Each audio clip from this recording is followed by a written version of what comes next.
Hello दोस्तों, नमस्कार। स्वागत है आप सभी का एजुकेशन मंत्रा में। दोस्तों, इस वीडियो में बहुत सारी इंपॉर्टेंट अपडेट पर डिस्कशन करने वाले हैं जो आपकी संबंधित है यूपी टीटी और साथ ही साथ सीएम योगी जी पर एक बड़ा आरोप लग रहा है, उस पर भी हम चर्चा करेंगे। 6800 आरक्षण पीड़ितों को क्या कुछ खुशखबरी है और नई भर्ती का विज्ञापन कब जारी होने वाला है। तो चलिए दोस्तों, वीडियो को स्टार्ट करते हैं। दोस्तों, देखा जाए तो यूपी टीटी 2021 का पेपर विवादों में रहा। इसके ग्रह नक्षत्र ही खराब रहे।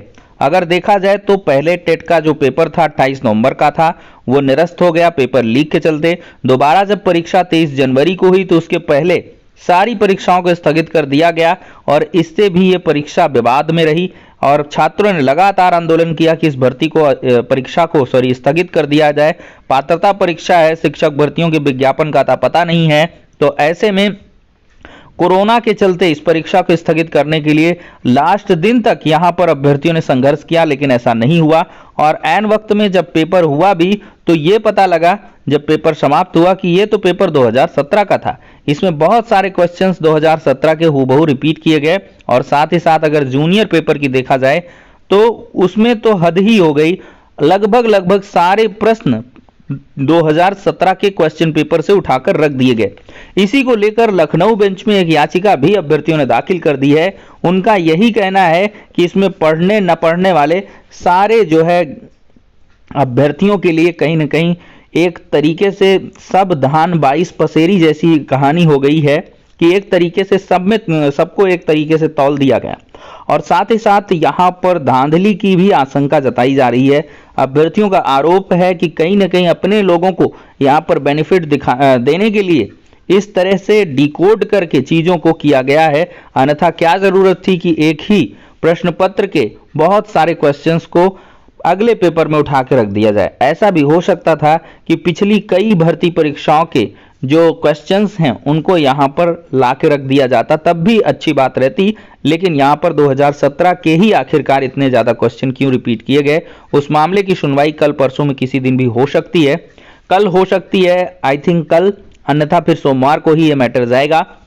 लेकिन इसी बीच देखा जाए दोस्तों तो टीटी में गजब का हुआ है धमाका और 98 प्रश्नों पर अभ्यर्थियों ने की है आपत्ति। तो देख सकते हैं टीटी 2017 का इतिहास फिर से दोहराने वाला है और यहां पर देखा जाए तो प्राथमिक स्तर के 54 प्रश्नों पर आपत्ति देखने के लिए मिली है और उच्च प्राथमिक स्तर के कुल 44 प्रश्नों पर। तो कुल मिलाकर जोड़ा जाए तो 98 प्रश्नों पर लगभग 3000 से भी अधिक आपत्तियां दाखिल हुई हैं। अगर देखा जाए तो छात्रों को 500 रुपए एक प्रश्न के लिए देने थे।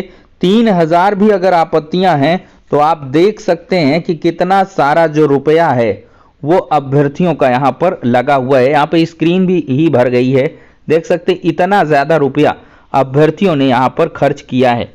अब देखते हैं इस पर क्या कुछ निस्तारण पीएनपी करेगी। लेकिन पीएनपी एक अजीब से घनचक्कर में फंसी हुई है। उसको कहीं ना कहीं पेपर निरस्त के भी लगातार जो आरोप है वो लग रहे हैं और साथ ही साथ इतनी सारी आपत्तियों का निस्तारण करना है।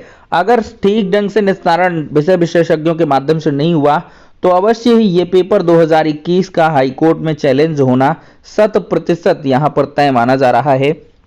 पीएनपी ने वैसे भी गलती की है, जब इनको पहली आंसर की जारी किया था तो उसमें हाईकोर्ट 2017 का ऑर्डर एक बार पढ़ लेते और जो कॉमन अंक आप पिछले में दे बैठे हैं तो आखिरकार उनको कॉमन के तौर पर यहां पर क्यों नहीं दिया गया, यह भी एक विवाद का विषय है।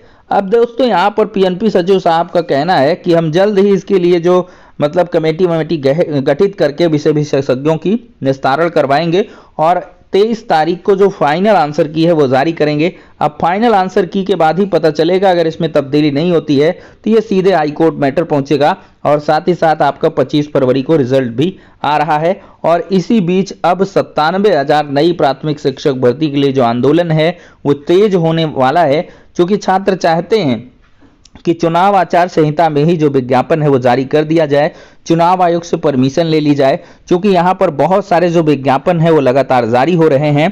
तो इसी बीच दोस्तों हम एक बड़े बयान की चर्चा करेंगे जो आज काफी सोशल मीडिया प्लेटफॉर्म पर छाया हुआ है। सीएम योगी आदित्यनाथ जी पर यहां पर बड़ा आरोप लगा है आरक्षण घोटाले का, तो दिखाते हैं आपको। तो देख सकते हैं दोस्तों, यहाँ पर चंद्रशेखर आजाद हैं, आजाद समाज पार्टी के ये मुखिया हैं। शिक्षक भर्ती को लेकर मुख्यमंत्री योगी आदित्यनाथ पर बोला हमला। पुरकाजी में आयोजित बैठक में आजाद समाज पार्टी के राष्ट्रीय अध्यक्ष चंद्रशेखर आजाद ने गोरखपुर के एसएसपी की कार्यशैली पर सवाल खड़ा किए और मुख्यमंत्री योगी जी को हराने के लिए कहा है। और यहां पर इन्होंने ये कहा है कि आदित्यनाथ के सामने चुनाव लड़ रहे हैं और यहां पर देखा जाए तो बड़ा हमला मुख्यमंत्री पर बोला है। आरोप लगाया है कि सूबे में शिक्षक भर्ती और ये 69,000 शिक्षक भर्ती का मामला है, जमकर भ्रष्टाचार हुआ है। सरकार बनते ही योगी आदित्यनाथ के खिलाफ रिपोर्ट दर्ज कर उन्हें जेल भेजेंगे और कहा है कि गोरखपुर में योगी को चुनाव में हराएंगे। और उन्होंने कहा कि चुनाव आयोग में गोरखपुर के एसएसपी के खिलाफ जो है शिकायत भी कर दी है, वह सरकार का एजेंट बनकर काम कर रहे हैं, ये सब नहीं चलने दिया जाएगा। बाद में आजाद ने कस्बे की गलियों में भी लोगों के चुनाव से समर्थन यहाँ पे मांगे हैं। तो फिलहाल के लिए देख सकते हैं एक बड़ा आरोप है योगी आदित्यनाथ जी पर कि शिक्षक भर्ती पर आरक्षण घोटाला किया है और साथ ही साथ अगर इनकी सरकार बनती है तो योगी आदित्यनाथ जी को जेल भेजने तक की इन्होंने यहाँ पर धमकी दे डाली है। तो फिलहाल के लिए दोस्तों ये आजाद समाज पार्टी के अध्यक्ष हैं चंद्रशेखर आजाद, इनका ऐसा कहना है। अब दोस्तों यहाँ पर अगली अपडेट है, 6800 आरक्षण पीड़ितों के लिए मिल गई है खुशखबरी। जी हाँ दोस्तों, देखा जाए तो चुनाव आयोग ने परमिशन दे दी है। अधिकारियों ने जो लेटर लिखकर भेजा था कि चुनाव आयोग हमें परमिशन दे दे 6800 आरक्षण सूची को जारी करने, काउंसलिंग और नियुक्ति पत्र का शेड्यूल जारी करने के संबंध में, तो यहाँ पर सरकार के लिए हरी झंडी मिल चुकी है।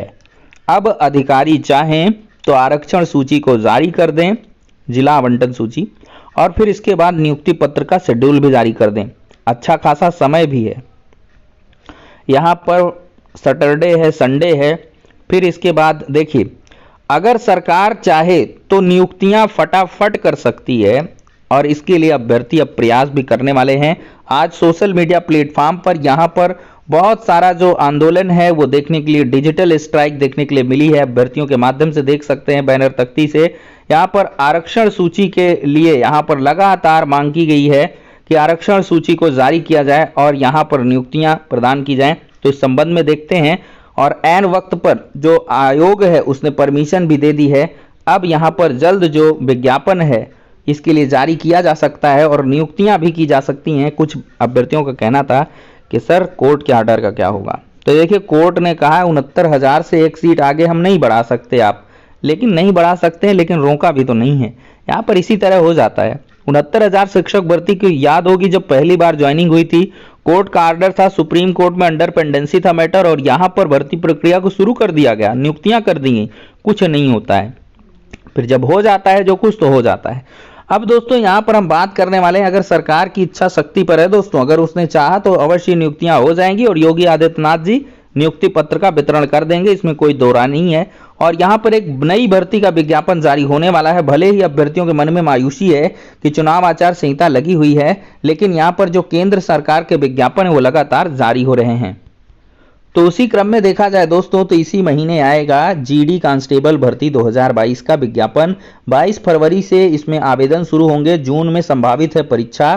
तो एसएससी जीडी के लिए आप लोग लग जाइए और लगभग 25,000 से 40,000 तक यहाँ पर पद हो सकते हैं। 25, 30,000, 40,000, हालांकि पद अभी डिक्लेयर्ड नहीं है, लेकिन ये आपके लिए बहुत ही सुखद खबर हो सकती है और आप इसके लिए लगातार तैयारियां करते रहिए और ये अवसर बिल्कुल भी मत चूकिए। तो फिलहाल के लिए दोस्तों इस वीडियो में इतना ही, नेक्स्ट में मिलते हैं।